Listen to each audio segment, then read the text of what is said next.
વેરાવળના coast guard ખાતે નાગરિક સંરક્ષણ અંતર્ગત મોક ડ્રીલ યોજાઈ ઓપરેશન શીલ્ડ અન્વયે વેરાવળ કોસ્ટગાર્ડ ખાતે સિવિલ ડિફેન્સના ભાગરૂપે મોક ડ્રીલ યોજાઈ જેમાં ડ્રોન એટેક સમયે આપાતકાલીન સેવાની સક્રિયતા સુનિશ્ચિત કરવામાં આવી। વેરાવળ કોસ્ટગાર્ડ ખાતે દ્વિતીય નાગરિક સંરક્ષણ એક્સાઇઝ ઓપરેશન શીલ્ડ અંતર્ગત વેરાવળ કોસ્ટગાર્ડ ખાતે દ્વિતીય નાગરિક સંરક્ષણ ઓપરેશન શીલ્ડ અંતર્ગત મોક ડ્રીલ યોજાઈ વેરાવળ કોસ્ટગાર્ડ પર ડ્રોન દ્વારા એટેક થયો હોવાની જાણકારી મળી હતી। આ એટેકને અંગેની જાણ વેરાવળ કોસ્ટગાર્ડના અધિકારી દ્વારા ગીર સોમનાથ ડિઝાસ્ટર કંટ્રોલને કરવામાં આવી હતી, જેથી આરોગ્ય અને ફાયર ટીમ સહિતના સંબંધિત વિભાગને તાત્કાલિક જાણ કરતા વેરાવળ કોસ્ટગાર્ડ ખાતે emergency team, Veraval city police તેમજ ફાયર વિભાગ તેમજ મેડિકલ ટીમ દ્વારા કોસ્ટગાર્ડ ખાતે ઇજાગ્રસ્ત લોકોનું ઘટનાસ્થળ ખાતેથી રેસ્ક્યુ કરી સુરક્ષિત જગ્યાએ ખસેડવામાં આવ્યા હતા। જેકેએસયુ ગુજરાતી સાથે મહેશ વાજા, સોમનાથ। આજરોજ વેરાવળ ખાતે ઓપરેશન સિંદૂર અંતર્ગત ઓપરેશન શીલ્ડનો એક અભ્યાસ કરવામાં આવ્યો।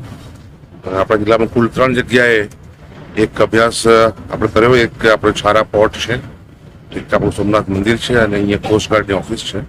ત્રણેય જગ્યાએ આપણે એર એટેક થયો છે તો એક આર્ટિફિશિયલ એક સીન ક્રિએટ કરીને તંત્રની શું પ્રિપેર્ડનેસ છે તે જોવા માટે આપણે ત્રણેય જગ્યાએ અલગ અલગ ટાઈમે આ અભ્યાસક્રમ આપણે કર્યો, મોકલ કરી અને એમાંથી આપણી તંત્રની જે તૈયારી છે તે આપણે જોઈ ખૂબ જ સારી તૈયારી હોય એવું પ્રથમ દ્રષ્ટિએ આપણે કહી શકીએ।